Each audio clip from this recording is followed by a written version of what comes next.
Well, hello, everyone. I'm Jill Bloom, Group Publisher of Roofing Contractor Walls and Ceilings and Building Enclosure.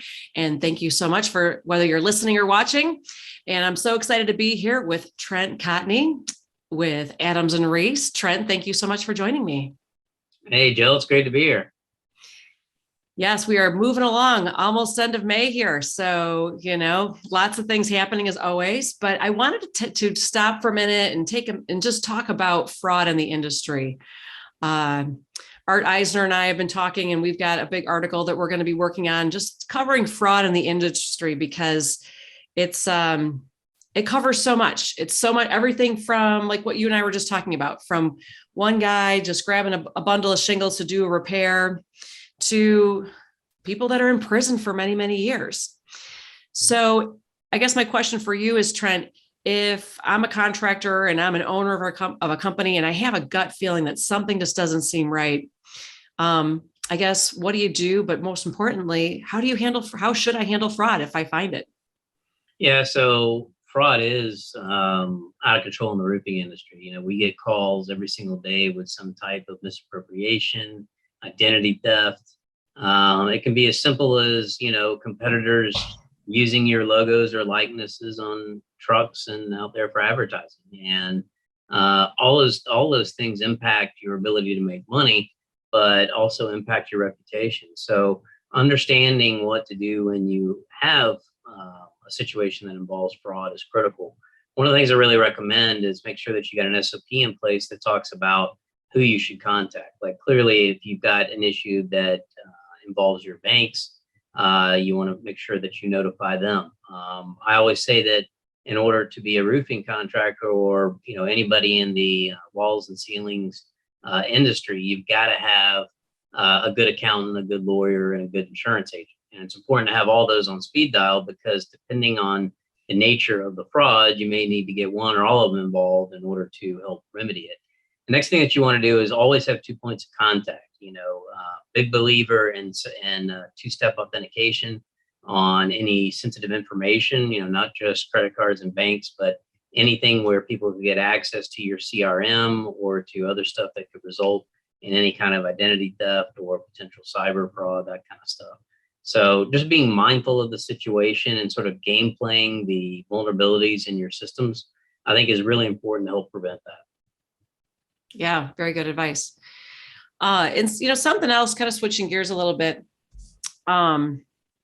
You and I were just talking about licensing. Sounds like there's been a lot. You've had a lot of calls recently on licensing. Can you tell everybody, what do they need to know and what have you been hearing? Sure. So most states in the United States require some form of licensure if you are a contractor.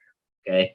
And in those states that require licensing, almost all of them have that license put on a certain individual that in turn qualifies your company, that allows you to do business. So we've had so many calls in the last 2 or 3 weeks. It's been really unusual. Everything from issues with licensing complaints that were filed by homeowners to misappropriation of license, having a former employee use the license to pull permits or do jobs on the side, to just issues with people trying to transfer their license from one company to another. And that administrative side of the business is so incredibly important, because think about it, Jill, if you need a license to do work or pull permits and you don't have one, then guess what happens? Your door's shut. So maintenance of that licensure, understanding what to do, having things like qualifier agreements between you and the license holder, all that stuff's incredibly important, because it'll protect you in the event that something bad happens. Yeah, so how many people at the company should actually have a license or the ability to be able to pull permits? Usually it's just one license holder. Occasionally there's a secondary qualifier. And then what you can do in a lot of jurisdictions is give power of attorney to have other people pull permits under your license. But that's why it's such a critical point in your company. If you've only got one person that's got a license and that person goes down or leaves or moves to the competitor or whatever it might be, what are you going to do? What's your backup plan? So understanding that is critical, because, it's like everything in construction. It's not a problem until it's a problem, and then it's an enormous problem. Sure. I mean, that was one thing that we talked about at Best of Success, a few years back, because there was a speaker who Her husband was tragically killed in a motorcycle accident, and he was the holder of the license. And it was a big deal. They learned very quickly who's going to pull permits. Oh, yeah. So fabulous. Well, anything else that is on your mind? I got to ask you one more question. So I believe that you just gave a speaking presentation recently. You just, what was it, last week? No, a couple of days ago. What were you talking about and what were the questions?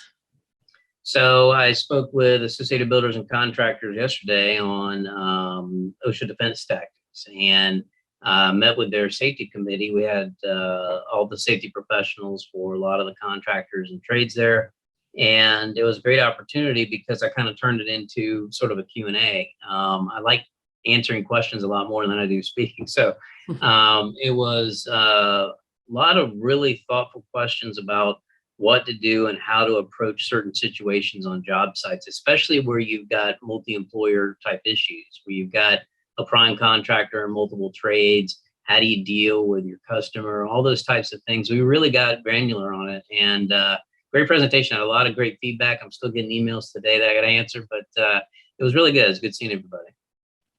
Very nice. Well, I know that's always a great topic to talk about as well. Well, Trent, thank you so much. I really appreciate your time. And if anybody has any questions for you, how do they touch base with you? Sure. Email me at trent.cotney@arlaw.com, or you can go to adamsandreese.com. Fabulous. And if anybody has any questions for us, it's roofingcontractor.com, wconline.com, or buildingenclosureonline.com. And while you're there, make sure you sign up for all our free content. But everyone stay safe and healthy, and we will talk to you next time.